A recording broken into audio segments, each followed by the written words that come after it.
Bismillahirrahmanirrahim. Assalamualaikum warahmatullahi wabarakatuh. Kali ini saya akan mereview contoh dari penelitian studi literatur ya.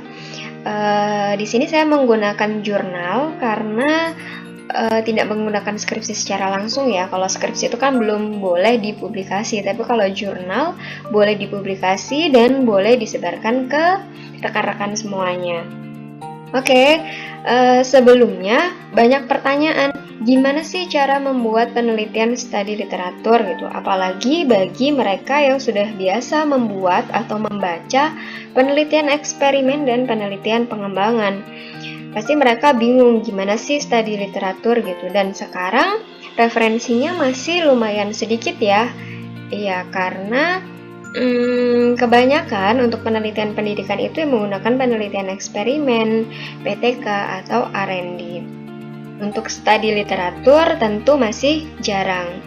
Oke, di sini kita akan membahas jurnal yang berjudul Studi Literatur tentang Pengaruh Penggunaan Media Monopoli Modifikasi terhadap Hasil Belajar IPS Siswa Sekolah Dasar. Oke, nggak apa-apa ya menggunakan jurnal, nanti kalian bisa mengaplikasikan ke skripsi kalian masing-masing. Dari judulnya ada kata pengaruh. Biasanya kan kalau pengaruh itu hubungannya sama penelitian eksperimen ya. Nah, ternyata penelitian eksperimen atau dengan judul pengaruh itu tidak melulu metode penelitiannya dengan menggunakan penelitian eksperimen, tapi menggunakan studi literatur juga bisa.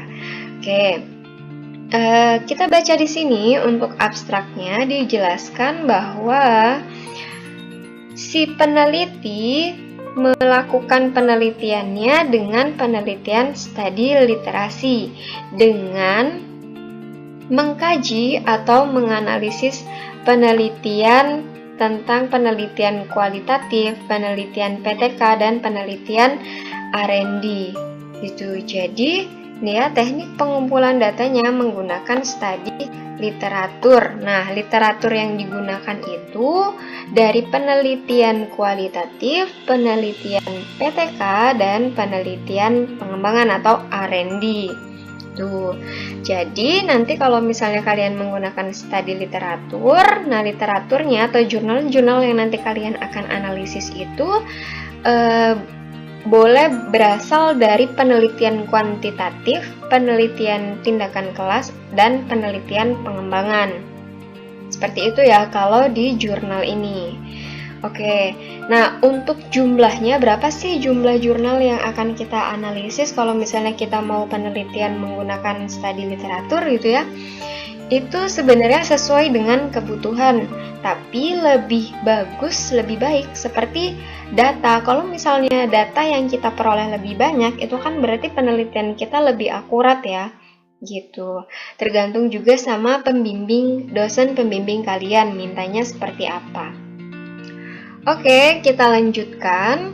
Jadi kita mau cari tahu pengaruh media monopoli ini ya, monopoli modifikasi terhadap hasil belajar IPS dengan studi literatur. Jadi tidak perlu ke sekolah, hanya melakukan studi literatur. Seperti itu. Apalagi masa pandemi seperti ini ya. Tentu sangat sulit bagi kita untuk ke sekolah karena sekolah kan libur gitu. Jadi kita bisa menggunakan penelitian ini untuk menyelesaikan skripsi kita dan tidak perlu menunda kelulusan kita juga. Oke, lanjut.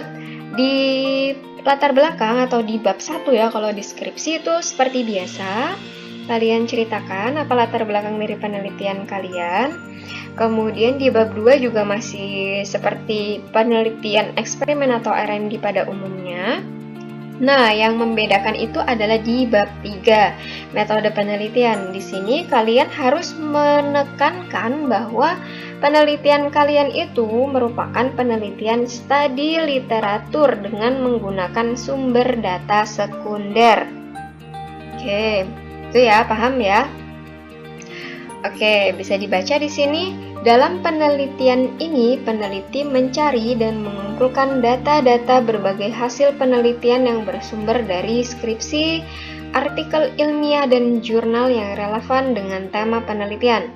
Tapi kalau saran saya, jangan skripsi ya, harus jurnal yang sudah terpublikasi. Karena insya Allah itu datanya sudah akurat ya. Oke, nah untuk jenis penelitiannya tadi di atas sudah dijelaskan. Jadi kalian cari jurnal-jurnal yang berhubungan dengan tema penelitian. Boleh penelitian kuantitatif, boleh penelitian PTK, dan boleh penelitian pengembangan atau R&D. Paham sampai sini? Oke, kita lanjut ya. Nah, kira-kira kalau penelitian studi literatur itu yang dibahas apa dong? Berarti kita nggak ada data-data gitu, berarti kita nggak olah data. Oke, kita bahas di sini ya. Untuk di hasil dan pembahasan, tentu kita mencari jawaban dari penelitian kita, dari judul penelitian kita, itu hanya dengan mengkaji literatur. Jadi tidak perlu olah data secara kuantitatif. Ya, kita hanya mengambil data dari penelitian atau jurnal yang akan kita analisis atau disebut dengan data sekunder. Oke, ini tips buat kalian nih. Ini boleh ya di hasil pembahasan belajar sambil bermain. Nah, untuk sub-subnya ini menurut saya untuk poin 1 belajar sambil bermain ini adalah hasil dan pembahasan tambahan dari si peneliti ya, tidak harus gitu, karena kan hasil dan pembahasan itu menjawab perumusan masalah atau menjawab judul penelitian kita. Oke, kita langsung ke yang bagian 2. Nah, ini pengaruh penggunaan media monopoli modifikasi terhadap hasil belajar siswa sekolah dasar. Nah, ini kita akan menjawab judul kita gitu ya. Biasanya kan kalau pengaruh itu kita harus ke sekolah, kemudian memberikan perlakuan dan lain sebagainya gitu ya ke siswa, baru kita nanti memperoleh datanya gimana, berpengaruh atau enggak, melakukan analisis data berpengaruh atau tidak gitu ya. Nah, kalau penelitian studi literatur ini kita hanya melakukan analisis jurnal. Oke, yang pertama di sini peneliti menyajikan beberapa jurnal dengan jenis penelitian kuantitatif. Oke. Nah, jadi cara membahasnya itu kalian menuliskan contohnya seperti ini nih. Salah satu nih ya, dari awal ya, penelitian kuantitatif yang berkaitan dengan pengaruh penggunaan media monopoli modifikasi terhadap hasil belajar siswa juga sudah banyak dilakukan di jenjang sekolah dasar. Oke, nah salah satunya penelitian yang dilakukan oleh, nah ini kan jurnal yang kalian analisis ya, yang dilakukan oleh Evita Rahmayanti, Mas Subagio, yang dimuat dalam sebuah jurnal penelitian. Oke, jadi ditulis penulisnya siapa, penulis jurnal yang kalian analisis itu siapa, kemudian diupload dalam jurnal apa, dituliskan nama jurnalnya, kemudian judul dari jurnal yang kalian analisis itu apa, dituliskan, lalu hasilnya apa. Nah, ini kalian jelaskan juga di sini. Oke.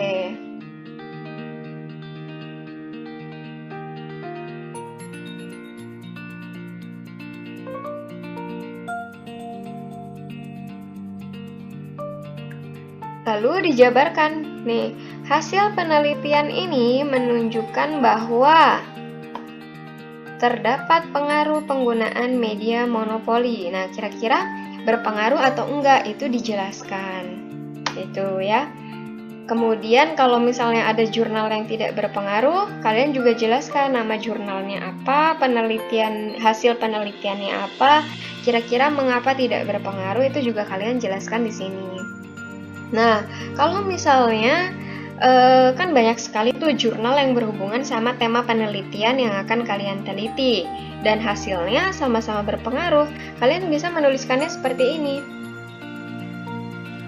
Nih, hasil penelitian kuantitatif yang memiliki tema yang sama juga menunjukkan hasil bahwa terdapat pengaruh penggunaan media monopoli modifikasi terhadap hasil belajar siswa. Berarti kan sebagian besar itu ternyata penggunaan media monopoli itu berpengaruh loh terhadap hasil belajar siswa gitu kan. Nah, berdasarkan penelitian yang dilakukan oleh ini ya, jadi jurnal, ada berapa jurnal nih? 1, 2, 3, 4, 5, 6 ya. Kurang lebih 6 jurnal yang mengatakan hal yang sama. Jadi kalian di sini cukup menuliskan seperti ini aja. Oleh Yela, kemudian jurnal, 2019. Nah, ini sebenarnya mengikuti aturan penulisan dari prodi kalian masing-masing ya.